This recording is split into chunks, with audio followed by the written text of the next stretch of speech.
Olá, meus queridos amigos do Jesus Redivivo.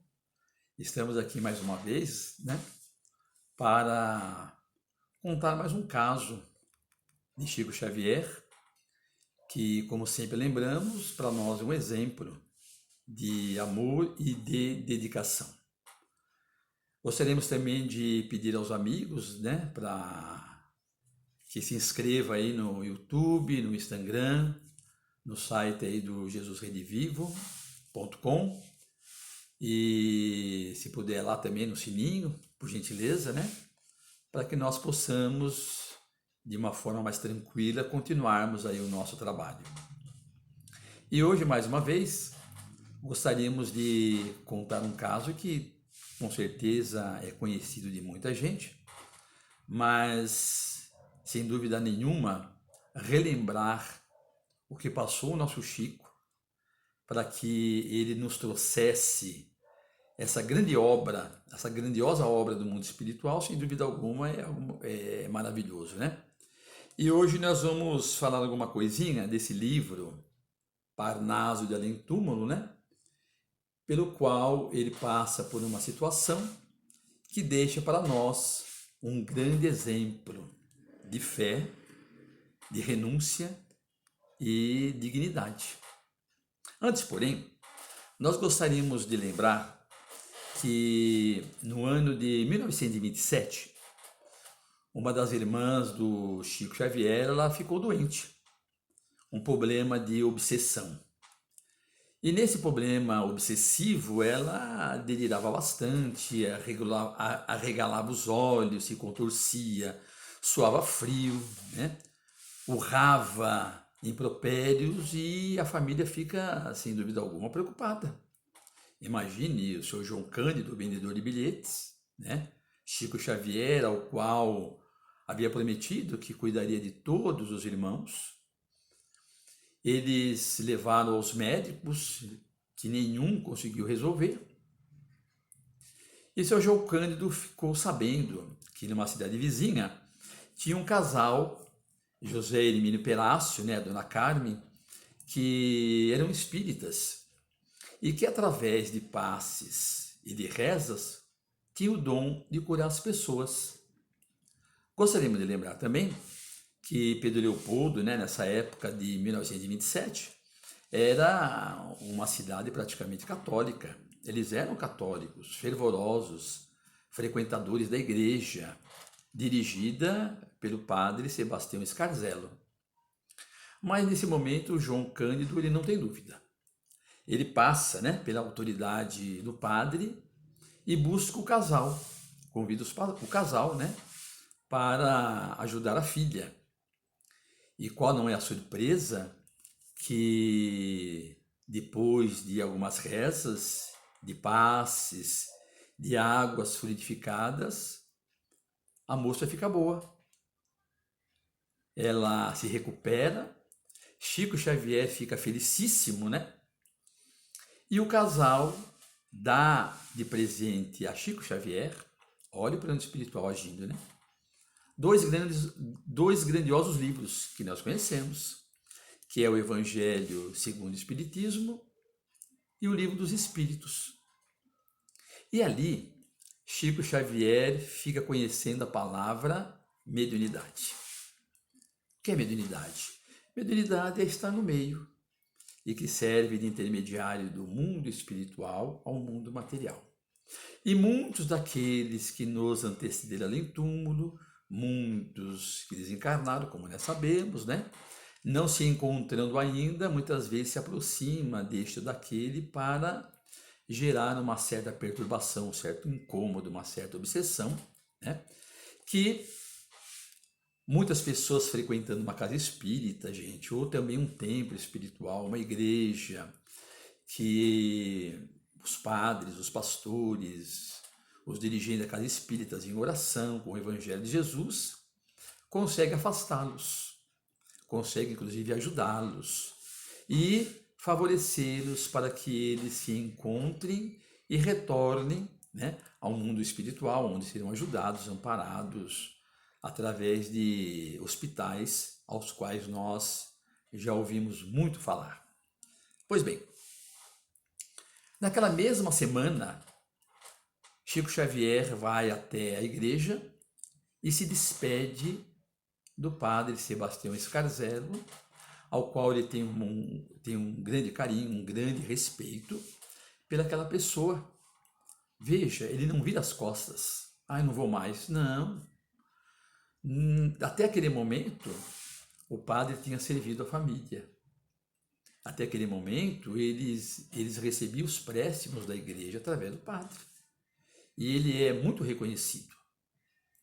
Ele vai até ele e fala: senhor Scarzelo, eu agora me tornei espírita e eu gostaria de deixá-lo com a tua bênção. E o padre, gente, essa pessoa boníssima, iluminada, o abençoa. Ele diz assim: Chico, seja feliz, meu filho. Rogarei à Mãe Santíssima para que te abençoe e proteja. A partir daquele momento, nunca mais se viram. E Chico sempre, inúmeras vezes, quando vem lembrar dessa situação, lembra do padre Sebastião Scarzelo com muito amor, com muito carinho e com muito respeito.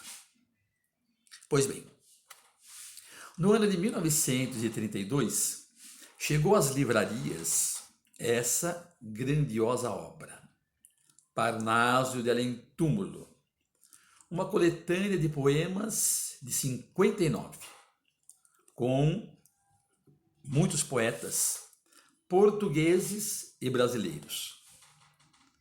14 defuntos ilustres trazem poemas maravilhosos, de profunda significação.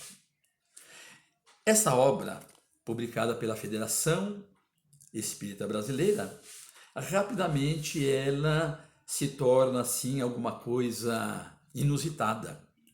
Muitos escritores, tanto espíritas quanto não espíritas, se interessam, né, em saber quem é o autor dessa obra, que gerou praticamente assim uma curiosidade imensa. Quem seria a pessoa que teria a ousadia, né, de colocar num livro poemas e embaixo colocar os nomes maravilhosos, né? Como de Amaral Ornelas, Antero de Quintal, Augusto dos Anjos, Alta de Souza, Casimiro Cunha, Castro Alves, Cruz e Souza, Guerra Junqueiro, João de Deus, Olavo Bilac, Pedro de Alcântara e outros. Então é alguma coisa assim que rapidamente criou uma grande curiosidade. Pois bem, tem também um escritor, Zeferino Brasil, integrante da Academia Rio Grandense de Letras, afirmou o seguinte: ou os poemas de fato são dos autores citados, percebe? Ou os poemas de fato são dos autores citados, quer dizer, mediunidade, né? Ou o senhor Francisco Cândido Xavier é um poeta extraordinário, capaz de imitar os maiores gênios da poesia universal. E caberia a ele ocupar uma cadeira, né, na Academia Brasileira de Letras. Mas, ao ser convidado, ele diz assim: não, porque não são meus esses poemas. Eu não tive esforço nenhum para colocar no papel esses escritos. Eu simplesmente me concentro. Os espíritos, as entidades, os poetas, os escritores de além túmulo tomam de meu braço e eu transcrevo para o papel aquilo que eles querem. Então, eu de mim mesmo nada fiz. Pois bem, em janeiro do ano de 1933, lembre que agora, né, Chico Xavier, gente, tem 23 anos, porque ele nasceu em 1910. E nesse janeiro de 1933, ele vai completar ainda, né, 23 anos, porque ele é do dia 2 de abril, então tem 22 anos, por exemplo, né? O poeta e escritor José Álvaro Santos desembarca em Pedro Leopoldo. Esse escritor, José Álvaro Santos, ele é de Belo Horizonte. E ele chega até Pedro Leopoldo para conhecer esse escritor, esse novo escritor, que é Chico Xavier, esse matuto dessa cidade simples, humilde. E ele vai até a casa de Chico Xavier e conhece a família, conhece a pobreza, a casa humilde, a simplicidade. Seu João Cândido, vendedor de bilhetes, que não ganha muito, né? Vai encontrar Chico Xavier trabalhando na casa do senhor José Felizardo Sobrinho, ao qual ganha um pouquinho de dinheiro que mal dá para sustentar a família. Um pouquinho de água aqui, né? Pois bem, e ele então tem a ideia de levar Chico Xavier a Belo Horizonte. Então ele vai até o seu João Cândido e diz: seu João, eu vejo em Chico Xavier, o teu filho, uma grande prosperidade. Gostaria de levá-lo ele com a sua autorização, né? 22 anos, para Belo Horizonte, porque eu darei a ele um emprego muito bom, ao qual terá um bom salário e um bom estudo. Seu João Cândido, então, dá pulos de alegria. Com certeza agora, né, a nossa vida vai melhorar. A vida vai melhorar, vai ficar boa. Porque até então nós tínhamos problema com Chico, envolvendo aí com essa questão de espiritismo, de receber mensagens, de trabalhar no Centro Espírita Luiz Gonzaga, que benefício nenhum trazia para nós. Mas agora eu estou feliz, porque agora sim o meu filho será uma pessoa de posses e com certeza, né, nós também teremos assim uma situação muito melhor. Chico Xavier então fala com Emmanuel diz que não seria bom, mas não poderia contrariar, né, a decisão do pai e permite, né, que ele siga o senhor José Álvaro Santos. Seu João Cândido consegue então, junto ao senhor José Felizardo Sobrinho, o dono do armazém, uma licença de 3 meses e Chico Xavier vai para Belo Horizonte, ficando na casa do senhor José Álvaro Santos durante 3 meses. E nesses 3 meses, Chico Xavier recebe a visita de pessoas ilustres, poetas, escritores, jornalistas, para conhecer o matuto de Pedro Leopoldo. Pessoas inteligentíssimas, da alta cultura, que conversam com Chico determinadas coisas que ele não consegue responder. Muitas das vezes ficando em silêncio, num respeito, numa consideração absoluta. Durante a noite, ele pergunta a Emmanuel e a sua mãe, Maria João de Deus, né, desencarnada, e Emmanuel, seu mentor, e eles dizem determinadas coisas, vai orientando Chico, mas uma das coisas principais é o respeito para com o semelhante. Os dias vão se passando, vão se sucedendo, outras pessoas vêm conhecendo Chico, né? Sem interesse algum. E ao terminar 3 meses, então, sem um emprego, sem um salário, sem estudo, Chico, então, arruma sua mala, uma mala simples, das suas únicas roupas, se despede de José Álvaro dos Santos e vai, né, para a estação ferroviária, pegar o trem de volta para Pedro Leopoldo.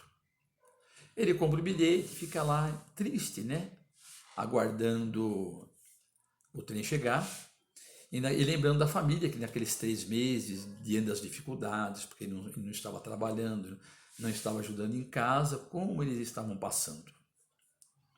Ali sentado, então, chegam 2 pessoas muito bem vestidas, de terno e gravata, com passas na mão, né? 2 pessoas indicadas pelo seu ex-anfitrião, José Álvaro, e sorridentes e contentes diz: Chico, não vai embora. Fique tranquilo, né? A promessa do seu José Álvaro foi cumprida.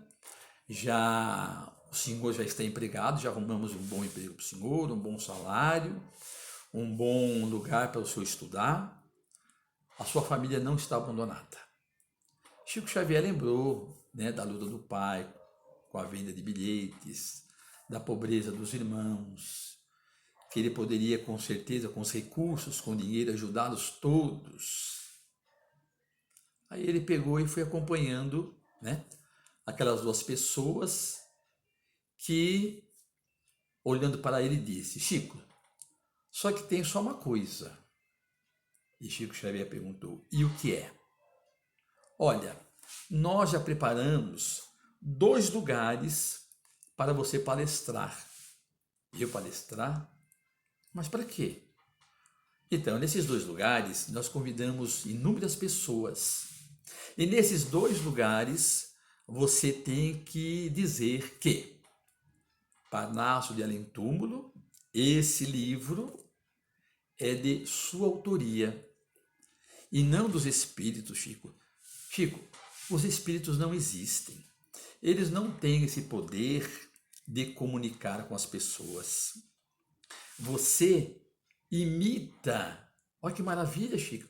Você consegue imitar os chamados mortos.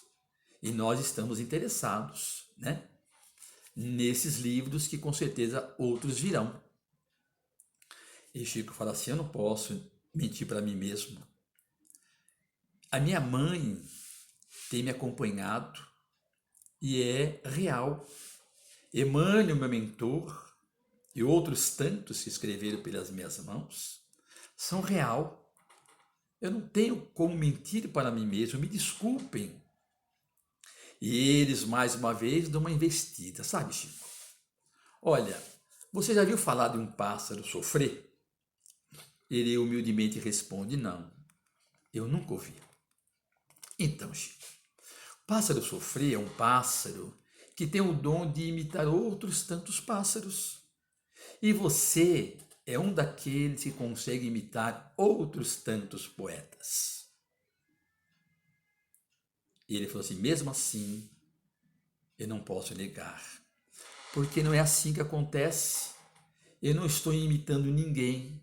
Eles se apresentam, pega no meu braço e eu transcrevo no papel as mensagens que fluem deles e não de mim. Me desculpe. Os 2 então viraram as costas e foi embora. Ele pegou o trem e, voltando, Emmanuel aparece. Ele, entristecido, diz: o senhor vê? Eles me disseram que eu sou um pássaro de nome Sofrer. E Emmanuel, esse grande mentor espiritual, lhe diz: Chico, pássaro sofrer, tu não é não. Mas que você vai ter que sofrer muito para aprender, isso você vai. E Chico, durante toda a sua vida, nos traz essas pérolas maravilhosas do plano espiritual, através da renúncia, da sua dedicação, do seu amor, do seu carinho, da sua certeza para todos nós. É a sua bondade acima de tudo, é a sua certeza que impregna nossas almas e faz com que nós muito amamos o Senhor Chico Xavier, pelo muito que ele realizou, pelo muito que ele fez. E é um exemplo por quê? Porque chega o momento da reflexão. Porque eu digo por mim, que temos uma tarefa simples e humilde numa casa espírita, e muitas das vezes basta o tempo anunciar uma chuva para que nós venhamos a ficar desestimulados. Basta uma contrariedade para que nós não venhamos a frequentar a casa espírita. Basta uma doença pequena para que nós nos afastemos da casa espírita. Basta a morte, o desencarne de alguém, que nós espíritas sabemos que a vida continua e o momento de todos chegam, para que nós venhamos a ficar desestimulados. Mas Chico teve tudo isso, mas nunca desanimou. nunca deixou de cumprir à risca o seu trabalho junto aos espíritos amigos. Meus amigos, para terminar, eu gostaria de ler aqui uma pequena mensagem, que eu não sei o autor, mas é uma mensagem simples que eu amo de paixão e gostaria que todos vocês tomassem conhecimento e ficasse gravado em seus corações. A mensagem é: Senhor, pergunta-me. Senhor, se um dia eu estiver sufocado, preso, cheio da vida, com vontade de sumir e morrer, insatisfeito comigo mesmo e com o mundo em torno de mim, pergunta-me se eu quero trocar a luz pelas trevas. Pergunta-me se eu quero trocar a mesa posta pelos restos que tantos vêm buscar no lixo. Pergunta-me se eu quero trocar meus pés por uma cadeira de rodas. Pergunta-me se eu quero trocar a minha voz pelos gestos. Pergunta-me se eu quero trocar o mundo dos sons pelo silêncio dos que nada ouvem. Pergunta-me se eu quero trocar o jornal que eu leio e depois jogo no lixo pela miséria dos que vão buscá-lo para fazer dele seu cobertor.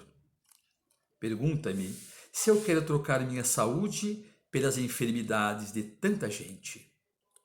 Pergunta-me até quando não reconhecerei as tuas bênçãos, a fim de fazer da minha vida um hino de louvor e gratidão e dizer todos os dias, do fundo do meu coração: obrigado, Senhor, por mais um dia.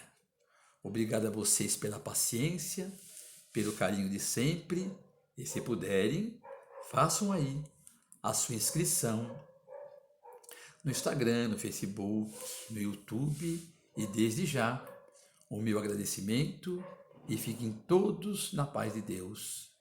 Obrigado.